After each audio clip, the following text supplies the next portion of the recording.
E no Formiga na Tela de hoje, Rambo, programado para matar. Rambo, programado para matar. Está dizendo que 200 homens contra o seu garoto é um caso perdido para nós?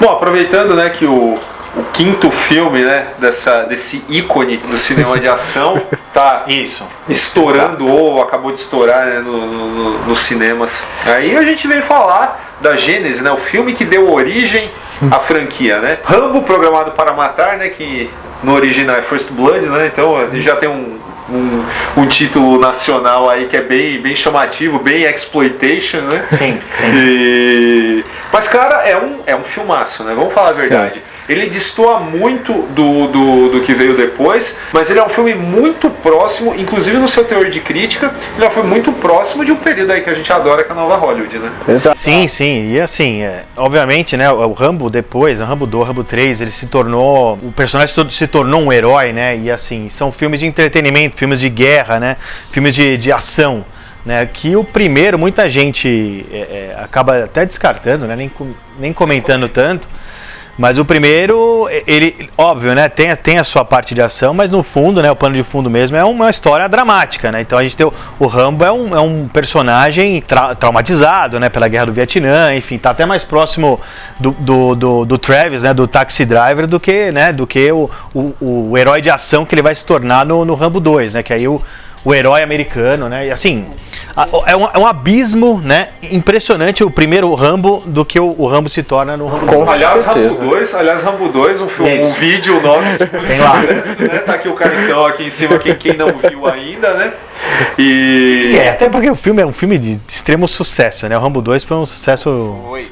Porque o primeiro filme, né, ele veio não só, veio pouco depois, veio na toada do Franco Atirador de Timino, que já tinha feito um grande sucesso, que era essa questão de mostrar os traumas do Vietnã, não na questão do psicológico como o Travis, mas do Travis do Taxi Driver, mas focando muito mais na questão social.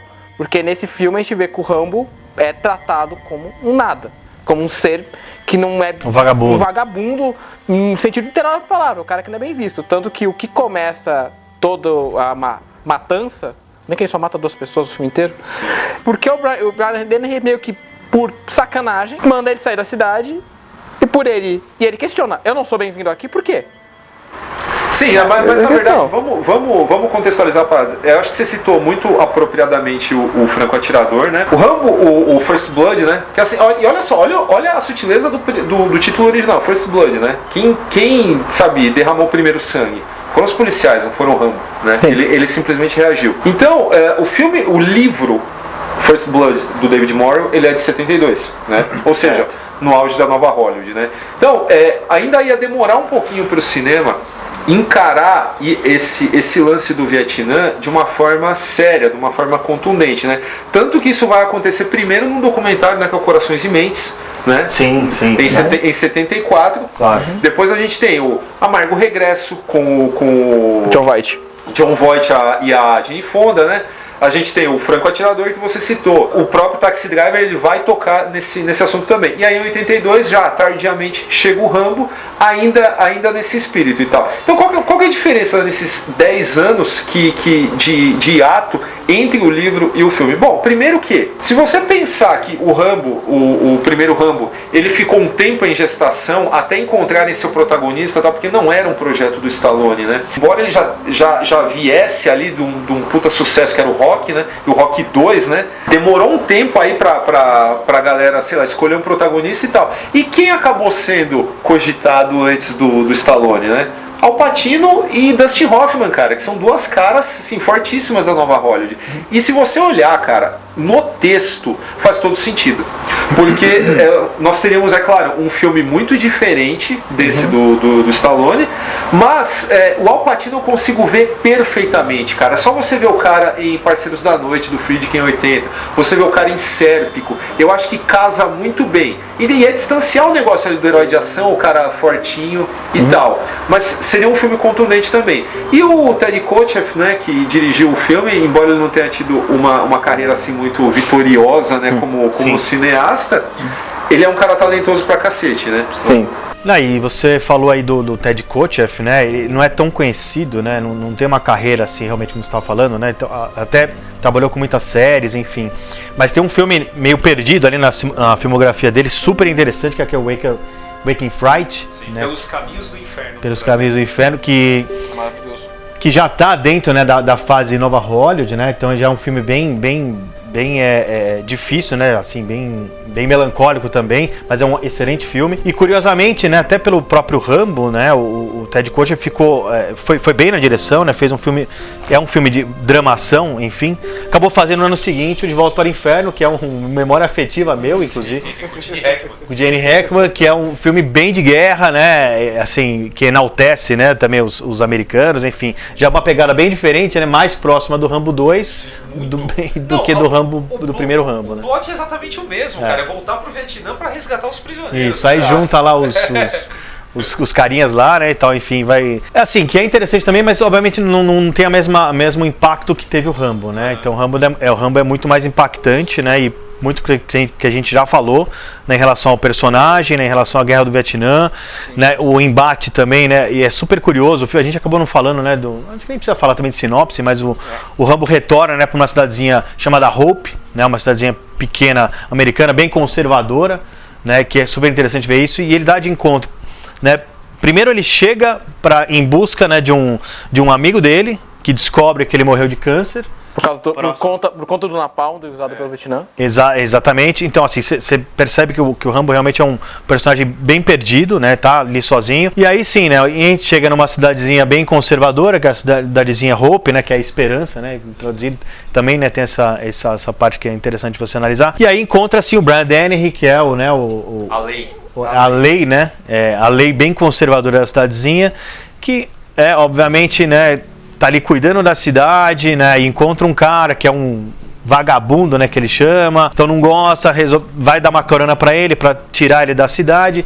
O Rambo, obviamente, volta, retorna aí, né? Gera todo o início, né? Porque eles prendem o Rambo, aí o Rambo solta, aí, enfim, mas vira uma caçada aí. E você percebe que é por sacanagem mesmo, que ele tenta inventar acusação pra prender ele. Aí, só porque ele tá segurando a faca, né? Faca que ele disse, pote de arma. Sim. Tá preso. Não, sim. Não, e tem um subtexto. O filme tem várias. Tem muitas coisas interessantes, acho que talvez mérito até do próprio diretor, enfim, da equipe, de ter alguns subtextos, né? Então, o Brian Dennehy, que eu até esqueci o nome do personagem. Will. É o chefe de polícia, o xerife, Will. Tem esse embate, né, inicial com o Rambo, né? E depois esse embate se torna maior ainda. E aí tem esse subtexto que existe no livro, né? Que ele, o próprio Brian Dennehy, ele é um veterano da Guerra da Coreia. Talvez o fato do próprio Rambo, né? Dele ser uma pessoa que todos os olhos ficam em cima dele, não, pô, o cara é um veterano do Vietnã, aí se tornou um herói, ele se sente um pouco de ciúmes, né? Porque ele foi da Guerra da Coreia, não teve todo esse alarde. E isso no filme é passado, não é verbalizado, né? Isso mostra só pelas medalhas, né, que aparecem dele, né, mostrando que ele é veterano da Guerra da Coreia. Enfim, e aí cria esse ciúme dele que potencializa, né, toda a forma do Rambo realmente ser um inimigo para ele, né? Então vira uma caçada, né, homem a homem, né? Não é só essa questão da caçada, mas a questão, tipo, você vê que ele vai levando assim pro pessoal mesmo. A questão, tipo, mesmo quando questionam, né, quando falam pra ele que o Rambo foi torturado durante o interrogatório, né, nem isso fizeram, né, quando falam que ele foi torturado, ele traz qualquer coisa, ele só fala, se ele tivesse falado comigo eu teria evitado, a gente sabe que não ia acontecer, ele não ia deixar de qualquer maneira. E mesmo quando questionam, quando falam que ele foi veterano no Vietnã, você vê que ele fica mais incomodado ainda. Ele fala, ele não foi o único que perdeu no Vietnã. E tem o legal também que o Rambo ele não é simplesmente não foi só um recruta no Vietnã, né? Acho que abriu-se aí um nicho do cinema de ação para falar dos protagonistas com largo currículo militar, né? Porque o Rambo, Boina Verde, condecorado e tal, infelizmente numa guerra que os Estados Unidos perdeu. Uma guerra que foi mal vista assim pela maioria da população. E uma guerra que hostilizou os caras que voltaram, independente do quanto eles deram sangue ali. É bacana você pegar, porque o filme é de 82, mas não fica muito claro em que ano ele se passa, né? Então, por isso que eu até falei no começo que era um pouco tardio, né, abordar o Vietnã naquele momento. Mas eu acredito que o filme esteja ali, com o livro de 72 e tal, a gente pode ambientar o filme ali por volta de 76 e tal, alguma coisa nesse gênero. E assim a gente tem aquele clichê, né, da cidade provinciana e tal. O Rambo é visto como um hippie, né, como andarilho, e vamos tirar o cara de lá, né. E essa prisão, né, como é que se diz, essa truculência da polícia em colocar o cara lá, maltrata o cara, não sabe nada sobre o cara e maltrata. E aí, né, vira todo aquele negócio do Rambo dar o troco, né, para quem, sei lá, por acaso, para quem em cima de quem mexeu com ele, né, e devasta a cidade. Só que a ironia é que o Rambo, ele não mata ninguém diretamente, né, nesse filme, né. Então isso é muito bacana. O filme ele tem um teor crítico, cara, que assim, que ele consegue dosar com a ação, porque quem assistiu o filme, se vai atrás de uma ação mais tensa, assim, tanto que tem um filme do William Friedkin com o Benício Del Toro e o Tommy Lee Jones que me lembra muito Rambo, que é o Caçado, né? Sim, ótimo. Assim, que você vê que dá pra casar, né, essa questão da correria, da ação, da explosão com um conteúdo mais crítico. O Rambo aqui, o primeiro Rambo, eu acho que é um maravilhoso exemplo disso, cara. Não, cara, e assim, é um personagem muito mais complexo, né, assim, o Rambo 2, né, que depois aí o Stallone, aí vem com Cobra, vem com Falcão, os personagens eles se tornam muito superficiais, né. Viram o Stallone. Exato, não que isso seja errado, porque a gente gosta também, né, é divertido, né, tal, enfim.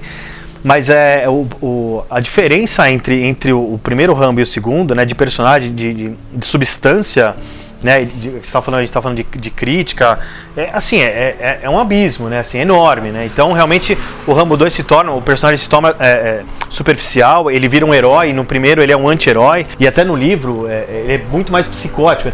Talvez, acho que se o filme tivesse sido feito na nova Hollywood, ele seria muito mais fiel ao livro, com certeza, né, e não sei se é spoiler ou não a gente falar isso, né? Mas o Rambo, todo mundo assistiu. Enfim, então a gente sabe que tem continuação, sabe que o cara não morre no final. Exato. Mas no livro ele morre. Exatamente. Esse que é o X da questão, né? Não, exatamente. E aí eu acho que se tivesse sido feito antes, né, no meio da nova... Então o livro é de 72, tivesse sido feito em 73, enfim, provavelmente o Rambo iria morrer, né, também. Sim. Porque não se pensava muito em continuação, né? E aí, como a gente tá falando no começo dos anos 80, existe uma densidade no personagem que é super interessante, mas aí também existe aquela vontade de você, né, ter um final que ele não morre, deixa as portas abertas, que é o que acontece depois. Se torna uma franquia de extremo sucesso. O Rambo talvez só perca pro Rock, né, do Stallone em relação a público, né? Talvez acho que nos anos 80, acho que até o Rambo foi mais popular do que o próprio Rock, né? Porque o Rambo 2 é um fruto da época dele. Ele é um fruto perfeito da época dele. E essa questão que vocês estavam comentando, que é um negócio que até no Rambo 4 o Stallone tenta recuperar, que foi a perda da identidade do Rambo, dele ter se tornado essa máquina de matar. Que no primeiro filme, eles tentam de maneira, né, super sutil desenvolver. Quando chega o Colonel Trautman e começa a falar que ele é a máquina perfeita de matar, você pensa que até o Stallone tenta meio mostrar que ele era uma pessoa como antes, mas que nem ele se lembra depois da máquina de matar. Aí no Rambo 4 o Stallone tenta, não de uma maneira muito feliz, trazer essa questão de volta. E aí você vê que enquanto o 2 e 3 realmente foram caça-níqueis do seu tempo. O Coronel Trautman aqui no primeiro filme, ele é um ponto de ruptura, né? Porque ele meio que quebra um pouco a nossa identificação com o personagem, né? Porque até então a gente estava vendo o lance da injustiça. Entre o Trautman ali, é pra você lembrar do quanto o cara é foda, né? Ele começa a apontar, ironicamente, o personagem do Trautman, né, que podia ser muito melhor desenvolvido, ele começa a apontar por um tipo de cinema que seria, sabe, mais explorado nos anos seguintes, né? Como no próprio Rambo 2, 3, 4 e mil outros, sabe? Braddock e por aí vai. Tanto que o jeito que o Trautman trata o Rambo nesse filme, cara, sabe, é mais do que o Chuck Norris, né, cara? Ele era quase como se ele estivesse declamando os Chuck Norris Facts. Tanto que não, é verdade. As frases de efeito do filme não são do Rambo. São do Trautmann. Você vai atrás dele, sim. Então não esqueça de uma coisa, o quê? Levar os sacos para os mortos. Um grande estoque de sacos para cadáveres. Exatamente. Acho que você não entendeu. Eu não vim aqui salvar o Rambo de vocês. Vim aqui salvar vocês dele. Não, e vamos lá, assim, até pelas frases de efeito, né, que são meio galhofas, né, como essas daí. Meio. Mas assim, vamos lembrar que dos personagens ali, né, até nos próprios atores, né, o Richard Crenna é mais fraco do que o próprio Stallone, assim. Ele não passa tanta, e nem acho que em nenhum momento, né, não sei se não é veracidade a palavra que eu quero falar, mas parece que não tem tanto sentimento, assim, né, ele não consegue passar nada de interessante. É que a guerra endureceu o cara, né? O ator não tinha muito talento mesmo. Mas tem um negócio legal, né, que do próprio personagem, aí, muito do livro, né, que o nome do Trautmann é Sam Trautmann, né?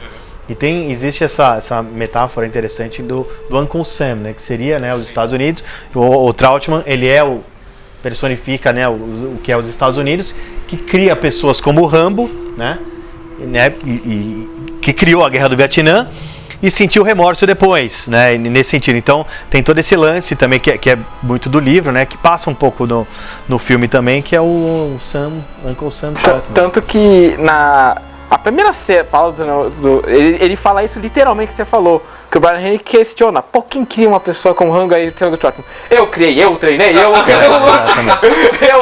decorei. O Brian Henry é bom falar que o cara tá sensacional no filme, né? Tá. Vilão muito bom. Não, ele é perfeito pra esse tipo de papel, né? O xerife reacionário e tal. Mas eu vou fazer um último comentário aí sobre a transformação, né, sobre a passagem, né, do personagem para enfim entrar para a década de 80, né, para o cinema de ação da década de 80, que assim, o Rambo 1 é como a calça rasgada dos punks, né, cara? Que depois a indústria começou a produzir calças com rasgo mesmo, né? Então, ou seja, boa essa.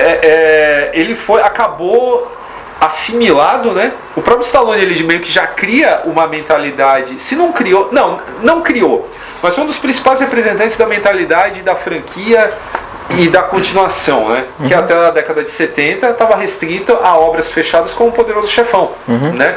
E o Stallone, ele meio que leva isso. O Rocky já estava indo pro terceiro filme no momento em que ele estava no primeiro Rambo, né? Então, sabe, nada mais natural, né, que o personagem tenha feito esse caminho por conta do seu ator, né? Porque conforme você falou, um filme feito alguns anos antes, ou mesmo em 82, feito por outro ator, talvez não tivesse, sabe, dado essa fagulha e não tivesse se transformado naquilo que foi, né? Tivesse sido absorvido pela cultura Reagan, né? E, cara, como sempre, né, todo grande sucesso norte-americano acaba gerando rip-offs, né? Sim. E assim, a gente tem entre os mais famosos um outro clássico da tela de sucesso ou da sessão das 10 da SBT, que é Thunder, O Homem Chamado Trovão, que é um filme italiano. Especialistas em hip-hops, né? Exato. Zoados dos filmes americanos. Exato. Dos anos 80, né? Mas ainda assim o Thunder, que tem toda essa questão, na verdade era um índio, né, que era oprimido e tinha que se levantar contra o sistema e por aí vai. Só que esse, assim, esse ainda é ouro perto dos outros, né, que ele gerou, né, porque ele teve hip-hop indiano, teve hip-hop turco, sabe, que é no naipe do Star Wars turco, né, cara? Então, assim, é interessante a gente procurar essas produções, né? E o 2, então, né? O 2, o próprio, sei lá, tem filme do Chuck Norris que é meio que hip-hop de Rambo também, né? Não dá pra gente mensurar porque do 2 pra frente é outra coisa. Mas o primeiro também tem alguns filmes obscuros que vale a pena a gente olhar por causa da ruindade, né? Ver como o Rambo, sabe, antes de virar um puta de um herói de ação, ele já gerou aí seus imitadores, né? Sim, verdade. Se você gosta do conteúdo do Formiga Elétrica, como nossos vídeos, podcasts e textos no site, seja um de nossos apoiadores. O Formiga Elétrica está com uma campanha de financiamento coletivo no Apoia-se, onde você pode contribuir com o quanto quiser para a continuidade do nosso trabalho. Os nossos apoiadores, além de participar de sorteios mensais, eles também têm direito a um grupo fechado no WhatsApp com todos os editores do Formiga Elétrica, além de lives exclusivas no YouTube. Então, para ser um de nossos apoiadores, basta acessar apoia.se/Formiga Elétrica. Venha fazer parte aqui da nossa família. Bom, é isso aí, gente. Então, falamos aí desse grande clássico Rambo Programado para Matar. Gostou do vídeo? Já larga um like aí. Não esquece também de dar uma olhada no nosso site, formigaelétrica.com.br. Procura a gente nas redes sociais, Facebook, Twitter e Instagram, @formiga.elétrica. E se você ainda não é um inscrito no canal, por gentileza, clica aqui nessa formiguinha que está cobrindo a cabeça do Paulo. E não esqueça de ativar o ícone do sino também para ser notificado a cada novo vídeo que for ao ar. E é isso. A gente se despede aqui. Valeu! Falou!